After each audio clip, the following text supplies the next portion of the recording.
And of course, ladies and gentlemen, National Award winning director. Can we have Blessy on stage? What a lovely journey you've had, Blessy. And of course, ladies and gentlemen, one person we've been waiting to meet, of course, ladies and gentlemen, music maestro and of course, Academy Award winner. Needs no introduction. A.R. Rahman Saab, Zordar Talia.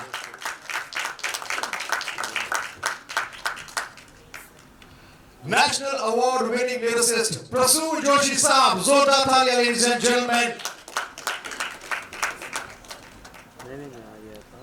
Academy Award winner, Rasul Pukuti, ladies and gentlemen, give it up for this very talented.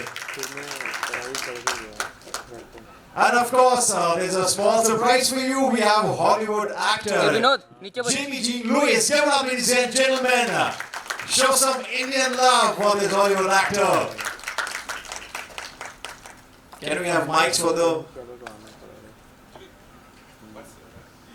Mobile नीचे लो सब भाई ये कौन है विनोद ये mobile सब नीचे लो standi वो स्टैंड पे कौन किसका मोबाइल है welcome once again to the entire team of the GOAT Life. I think I would say literally all the living legends we have on the stage. This is going to be a very, very important moment for all. Prithviraj, 2018 is the time when you started filming. And 6 years down the line, 2024 it is, and on 28th March, it will be, everybody's film, The GOAT Life.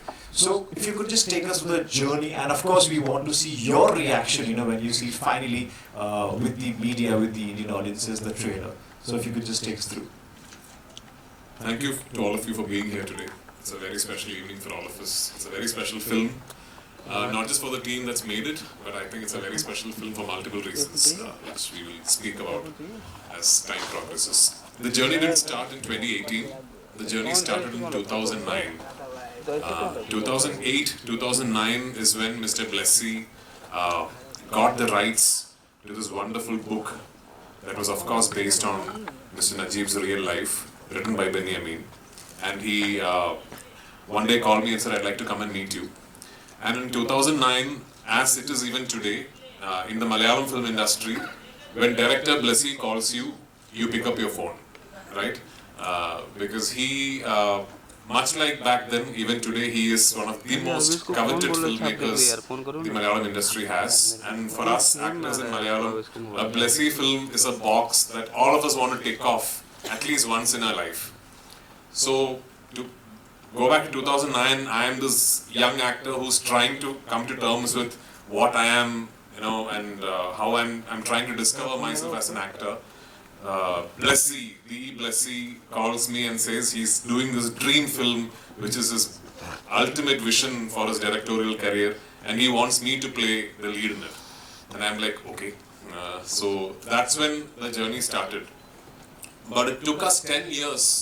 It took us 10 years to finally get this film rolling, because even back in 2009, Mr. Blessy's vision for the film was so gigantic, it was so huge, that at that period in time, it was next to impossible to envisage something like this from the Malayalam industry.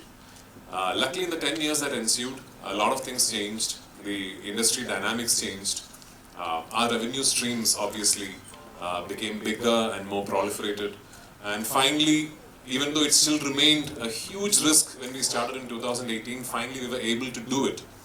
And from the very get-set-go, Blessy was very, very particular that this is not going to be a green screen studio film. He always knew that he wanted to go to the real locations, the terrains, and organically shoot it in a real environment, and that's exactly what he did. But unfortunately, shooting the film was just the beginning of our struggles, because 2018 we started shoot, and as you all know, the pandemic came in between, and we had to suspend our shoot for 1.5 years. But we never gave up.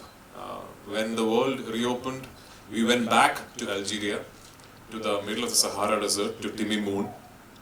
I don't know the places that we have been, if a film crew's ever even seen. We were that deep in the desert.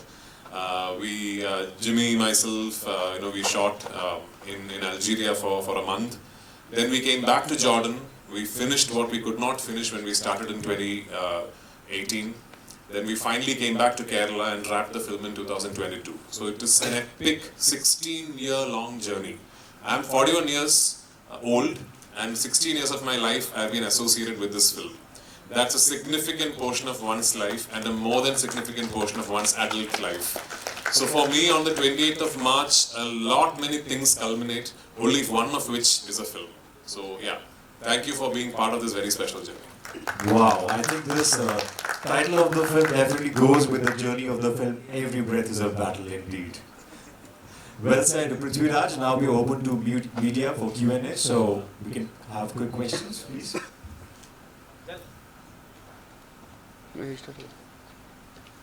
Mike. Can we have mic?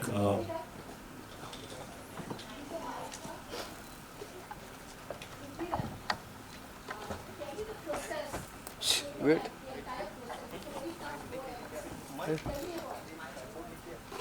Wait. Mike, I I've heard the question, but you want to repeat it on a mic for the cameras? Yeah. Ma'am, I think they would want you to repeat the question on a mic for the cam. Yeah, she's just bringing it to you. Tell me the process of playing the character. It's a very tough role, I can see that. And tough terrain, you all have shot the film. Tell me about it. So the process of playing the character is actually deeply intertwined with the process of actually adapting it into a feature film narrative. Because the book that Benjamin has written is based on a real life that Mr. Najib has lived, and the film that Blessy has made is based on the book that Benjamin has written. So much like the book is an encapsulated version of the experience that the man has lived through, the film can only always be an encapsulated version of the literature on paper. Because the thing with literature on print is that you have the liberty of micro-detailing. So you can detail every single moment in the character arc when you're writing it down. If we were to make a film that would then capture every detail that is written, this would at the very least be a 10-hour long film. So I think at the very beginning, Blessy told me what I'm trying to do is not recreate the book, but what I'm trying to do is try and make the audience feel what I imagine Najib must have felt. And that was a cornerstone of designing the performance arc as well. I realized at the beginning that the character is so complex and the arc has got so many crests and troughs that it is going to be impossible for me to look at it as one giant character arc. I'll have to break it down in my mind. So Blessy and me decided that we are going to break down the narrative into 3 parts. Of course, there is one part that is not included in these 3, which is who he was before he lands up in the desert. What he was back in Kerala, what he used to do, his family, what did he leave behind before he gets trapped in the desert. So that is one part of his life that will come to you in little pieces, segments of flashbacks in the first half of the film. But that aside, I think Blessy had this wonderful idea that we have to break down the narrative into 3 phases. So the 3 phases, phase 1 is when he lands up in the desert and he realizes that he's stuck. That first phase of actually trying to fight the circumstances and trying to find a way out, and the phase of denial where he's thinking, no, this can't be, I have to get out of this place. And the performance is metered to that emotional graph where he's just not ready to believe that this is happening. So the performance is metered like that. Then the narrative breaks at one point, and then you see him a few months later. Where he's slightly thinner, his hair is grown, his beard is grown, and he's angry. He's angry because that's a phase where he's questioning everything about his predicament. The biggest question in his mind is, why me? And he's angry at himself, he's angry at the circumstances, he's angry at God. And so the performance is metered to that in that one phase. And then the narrative breaks at another point, and then you meet this man 3 years later, where he's completely different. He's no longer the man who you saw. he is more animal than man, because for the last 3 years, the only conversations he's had, are with the animals. So then you meet this broken man who's now come to terms with the fact that this is something he will have to live through. And he will have to go to the other end of this experience. And the other end of it might be death, might be escape, might be salvation. But he's almost come to terms with a spiritual realization that this is something that he's meant to live through. So then the performance is metered to that. So that's the way I broke down the character arc in my mind. And this was a discussion that Blessy and me have had over many days, many months actually. And I should thank him for letting the actor's interpretation take so much space into the style of filming, because he did actually then design the way he filmed the entire film on this classification that I just told you about. Sorry? Oh, the physical transformation involved not eating. Not eating? Yeah. How many days in a row? Yeah, so actually I mean it quite literally. I guess this is a good month to be talking about it, because my transformation was largely based on fasting. And there was a consensus between my trainer, my nutritionist, the doctors on set. We had doctors on sets, that there is no healthy way to do it. That there is no healthy way that somebody can lose 31 kilos. So you just try and be as safe as you can. So it was largely based on fasting, and it used to be sometimes up to 72 hours at a stretch. Congratulations to the team. This is on the left hand. This is Simran Singh here. First of all, congratulations and kudos to you guys, because 16 years put into this project and with such dedication, we see the result and we are going to wait for the main film to be released. मेरा सवाल पहले आपसे Prithviraj. See, today we are living in a day and age where cinemas are breaking boundary, and the Goat Life will have a grand worldwide release. How do you look upon to this fact? So I just think that this is part of a natural evolution of cinema as an industry, as a business, that we were always headed here. And as exhibition sector and means of bringing your content to the end user, as that has evolved, as streaming services have come in, as satellite television has come in, accessibility to content is now a lot more easier. Somebody sitting in Jharkhand today, if he hears of a good Malayalam film, there's a way to see it. Somebody sitting in Cochin like me, if I hear of a good Assamese film, there's a way to see it. So this phenomenon would then automatically and thankfully mean that slowly we tend to be more open to seeing content in other language. As far as Malayalam cinema is concerned, we are blessed at the moment to be going through a great phase in terms of consistently churning out some really, really good content. I'm proud to be working in an industry that currently has a whole host of writers, directors, actors, producers, really enterprising people who are very adventurous with the kind of cinema they make. But one area of the industry that I still believe is at a very nascent stage is our distribution networks, especially outside the state and outside the country. And the sudden spurt in revenue and numbers for Malayalam cinema theatrically over the last couple of years has been because we have finally realized that, and we are doing something about it. We are trying to now find systems and networks and put them in place to make sure that our cinema travels the world and our cinema is accessible in big screens, in theatres for people to come and watch them. And a great example is this film.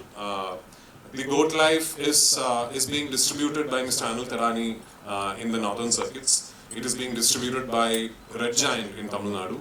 It is being distributed by Maitri in Andhra and Telangana, by Hombale in Karnataka, and by my own company, Prithviraj Productions in Kerala. So this synergy between these 5 distribution houses is happening not just because the film is special, but also because we realize that's the way forward. That we will all now have to work together for each other's films, so that eventually, like all of us keep repeating, in a not too distant future, we'll all be just doing Indian cinema. Hi, I have a question here. Yesterday I actually had good fortune of speaking to you for almost more than an hour, and I know that there's a lot of passion that has gone behind this project. And as an Indian, I think we all will feel proud. Already we feel proud, and we'll feel prouder when the movie releases, because we have that knack of comparing things to Hollywood projects, but we make such great films at 1/100th or 1/10th of their budget. Which is great. But during the conversation, Prithvi sir said something that Rahman sir's music is basically the soul of Aadujeevitham, which is the goat life. And it's a survival adventure film. My question is to Rahman sir. Rahman sir, today we revere you. We celebrate you as one of us and as somebody who has been leading India in many, many fields. You also had a survival story of your own. In the beginning, there has been a space which, like many other legends, people wouldn't have believed in you. What was your mantra of survival, and what do you think about art and passion? How do the two need to equate and blend so well to create a project like this? Thank you for your very, very kind words. I'm really blessed to be in this project because I didn't get, when they first came to me, I didn't get how big it was. I was in my own chaos. I was trying to do things. But this man was very persistent. So he came, told the story, and then I gave him a few tunes. There is a process of understanding what they were doing. Then I finally went to Jordan, looked at what kind of commitment. There's a lot of learning process in this team where I've learned so much. Yeah. And for me, my process is always like I'm the first listener. I'm the first audience. If I'm not happy, I never think that, oh, I don't like it, but they will like it. I never think like that. So even if everybody likes it and I still feel like there's a change it needs to have, I'll stop everything. I anger all the producers, everybody, but I think art is for me that even to the last minute, if something has to be improved, I just want to do that because that's the way I've made myself, set the foundation for my art, for my studio, everything, my whole team. And it's difficult because sometimes you go through success, sometimes you go through failure. But if you believe and you feel like you're honest with your work, it rises up after some years or after a few months. So that's my mantra, I think. Yeah, thanks. My question to Resul sir and Prithvi sir. There are moments in our life where you speak about the three phases that you've divided the movie into. There are moments in our life that we also live in a state of denial, and then it translates to anger, and then it's acceptance. And especially in terms of, we are all surviving every day. I want to know, there's a song that we saw of hope. Have there been moments in your life which you remember or recollect where you tend to lose hope, and how did you actually believe and make it, bigger eventually? It's a very tough question actually. That was supposed to be to the Prithvi, right?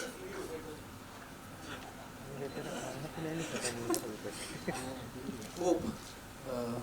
I think hope is that makes us survive this whole chaos. I was always been hopeful. I came into the Indian Hindi film industry, especially in 1995, when nobody was thinking of doing, recording cinema live.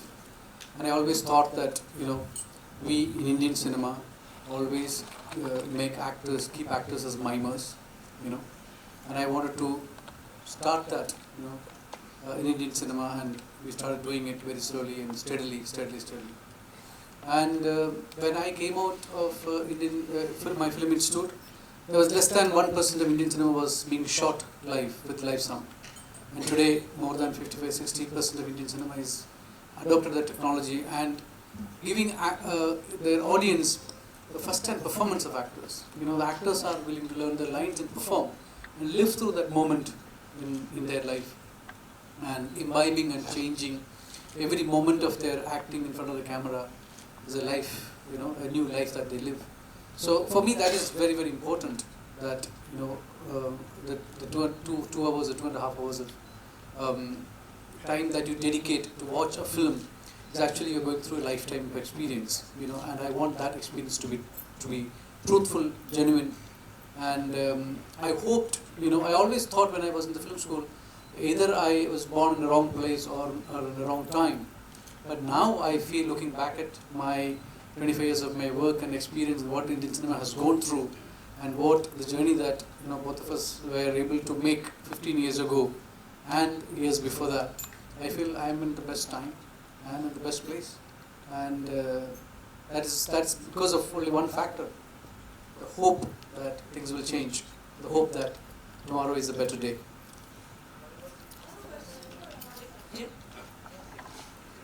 Hello, hello, hello. Hello. Jimmy. Hello, can I ask? Hi, this is Pawan from the Filmy Towns. My question is for A.R. Rahman sir. So first of all, welcome to Bombay, as you always come. So sir, जिस तरीके से हमने आपके albums पहले के सुने हैं, जब रोबोट 1 हो, PS1 हो, PS2 हो, and the list goes on and on. Sir, every album में आपका कुछ ना कुछ एक हटके अंदाज होता है. So just want to know what's your secret recipe, which जो audience को हमेशा एक नए world में लेके जाती है. So what's your secret recipe? How this magic always works for you? I am an explorer, and as I told you, I am my first audience. If I get bored with something, I don't do it. So I'm lucky to have great directors like Mani Ratnamji and Blessy is here, Imtiaz Ali and Anand Rai, and you know, Rakesh Mehra. So that's the secret. Jimmy, there's a question for you. Jimmy Jean Lewis. Yes. What is the audience going to get from your character, you know?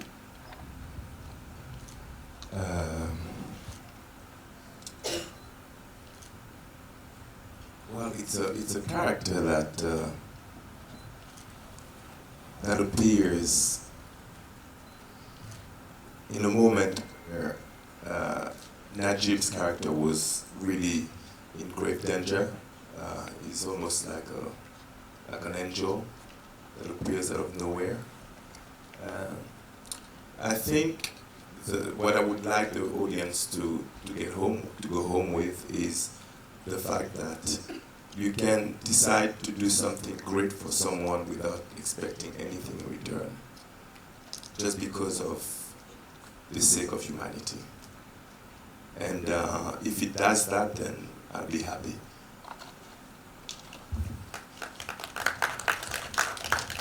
Prithvi, what do you have to say about the kind of persona? Of course, you are living a character, but I think you're showing that character on the screen for the first time. I wouldn't call it de-glam. I didn't get the question now. I mean, about your look. Yeah. What do you have to say about your look, you know? You're representing that look. Yeah, so I mean, it was very so different from the characters that you have already performed. Yeah, I mean, I've done quite a number of films. So, it was important for us to always not lose sight of the fact that the look of the character is not the cause, it is the effect. The look is merely a reflection of what this man had to live through. It is the circumstances that he had to fight against that make him look the way he eventually does. So the discussion was not particularly on what skin tone to achieve or what kind of hair to have. That was never the discussion we used to have when we were deciding on what this man should look like at each stage of his life or each stage of the audio. We always used to think of, okay, there's going to be a lot of sun exposure. Okay, so his skin has to go darker than you first meet him. One thing I picked up as part of the performance is that when we went there for the first time in 2019, first result schedule to 2020 beginning, when we went to Vadiram for the first time to shoot what we now refer to as 2019 beginning, when we first went to Vadiram to shoot what we now very impolitely refer to as the fat desert schedule, because that's the schedule where I put on weight for. And we were shooting one night, and I looked around the set and I realized everybody is blinking a lot. It's the wind and the sand. So I realized the director, my co-actors, the technicians, they were all blinking a lot. And then I sort of started watching the Bedouin animal experts we had on set, and these guys were blinking a lot. So I remember talking to this man in whatever kind of language I could manage to communicate to him in, and he told me that they blink a lot so that the eyes don't dry up, because in the desert the eyes dry up very fast. So it's a trait that they almost subconsciously have cultivated, that they blink a lot. So then I realized that okay, the frequency of blinking has to slowly go up on each stage.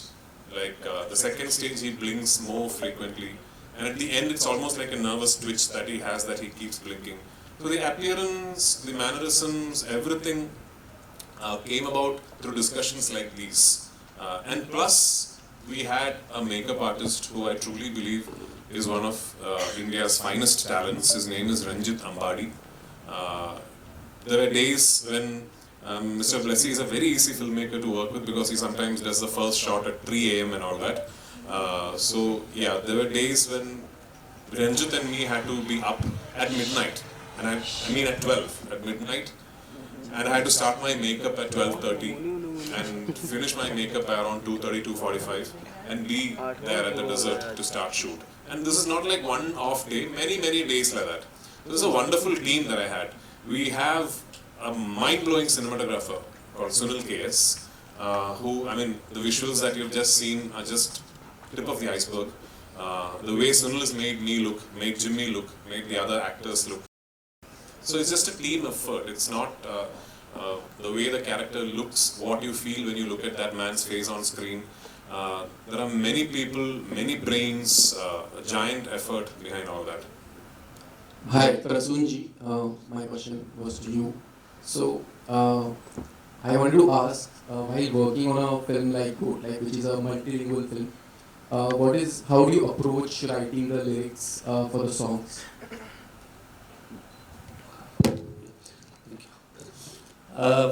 First of all, I think when I boarded this this train a little later, the kind of Prithviraj and Blessy and the years they have spent, I am just a drop in that ocean, frankly. They have really, this साधना कहते हैं ना, उन्होंने साधना की है, और उस साधना का थोड़ा सा प्रसाद मुझे भी मिल गया। मुझसे जब रहमान साहब ने कहा कि ये उनका ही कॉल था, एंड इसमें नाम भी ऐसे जुड़े थे, पहले रहमान, ऊपर से ब्लेसिंग्स आ गई हैं ब्लेसी से, so I thought there is some divine sort of कहीं एक है divine intervention for me to do this, and there was very little time they gave me actually, really little time, and the melodies are very complex. So if you hear them, you find and then you pick up the pen and try and write to that melody. And जैसे हम लोग अक्सर आप लोग सवाल पूछते हैं कि what is written first or composed first, this is purely composed first and written later. So I had to write to the tune. But then I watched the film, and I had not read the book. So, see, book as अभी बता रहे थे, the book has an additional dimension to it. That is the reader's imagination. Your reader's imagination is always supplying images which a director does not have. You have a bigger challenge in front of you. Everything has to be seen on the screen. What was written and left to the imagination is also to be seen there. So I think you have to create something. Of course, I think books and films go in a different kind of sensorial experience and they generate different kind of emotion. But you have to do justice to somebody's written work. And I think that was a challenge they had beautifully met. It's not, we are living in an era where everything is like resolved. The cinema has to have a conflict and a resolve and all that. This is not that kind of film. This is a film which is immersive. you'll have to trust the director. There is a Hindi poem called, बहुत पुरानी कविता हिंदी की, ले चल मुझे भुलावा देकर मेरे नाविक धीरे धीरे. You'll have to trust the pilot. You'll have to trust the creator that I am in your hands. Take me with you. I like you. And that's what happens in this film. You want to feel the pain because that's what this film is trying to do. It's trying to. So when I started writing, I felt I should first immerse myself in it. So I took that much of time. And once it starts flowing, I think I was in that realm. I could feel the character. I could feel where this film is coming from. And all I did after that is just it flew. So I must thank all of them for this. Thank you, brother. And the hope song especially. That hope song which, holds your hand and says, let me get you out of this. Look at the pain which you shot. I mean, it's like goosebumps. When you see someone in that pain, it could be anywhere. This person could be anywhere in the world. आप में हम में से कोई भी ऐसा शख्स हो सकता है जो चाहे विजिबली इतनी पेन में नहीं हो पर एक्चुअली ऐसे ही पेन में रह रहा हो, जिसे मानसिक यातना कहते हैं, उसमें रह रहा हो. उस समय आप उसको देखते हैं तो वो होप की जो एक किरण है, एक छोटी सी किरण जो उतरती है, वो इस फिल्म की जो अंदर की अंतर्ध्वनि है, वो इसकी कहीं एक सूक्ष्म, वो बहुत इससे मुतासिर करती है. Very well said. Thank you so much. We are extremely sorry. We are really short of time, but it's time for photo op. And let's have a quick photo op. No, we are extremely sorry. We are really short of time. The actors are getting late. Of course. Blessy sir, very quickly. Good evening. Thank you. Wait. This is the first time I am in Mumbai meeting. Meeting press meet and all. I think Prithviraj covered all points about the film and struggles and all. We are needing your support. Thank you so much. I have a request to all my friends in the media in Mumbai and in the North. Now that you've met Blessy, please go and visit his previous films. He's just got one of the most enviable filmographies of any director. From his debut film, from his very first film, just don't miss anything, okay? Just watch all his films. But this is the best way. Absolutely. Well, we are open for the photo op. So, ladies and gentlemen, let's...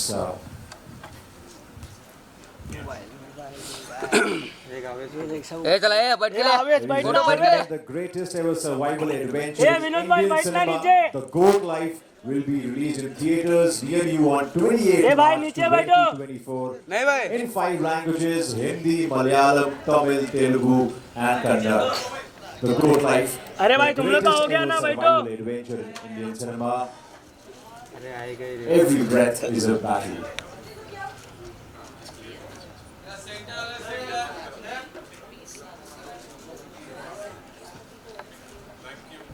Thank you. Prithvi solo. Thank you so much, everyone. Jimmy. Prithvi sir, So solo, very quickly they want to have solo pictures. Prithvi sir, solo. Okay, then. We can have solo outside if required. बैठ अभी solo ले रहा.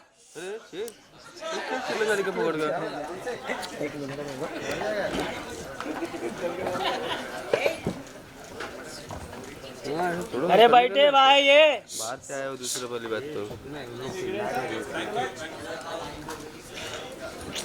जाने का इंतजार कर रहा था क्या वो मैडम अरे यार अरे बोलता है क्या तुम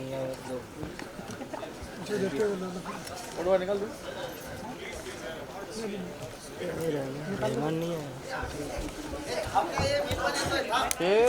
कहाँ जा रहे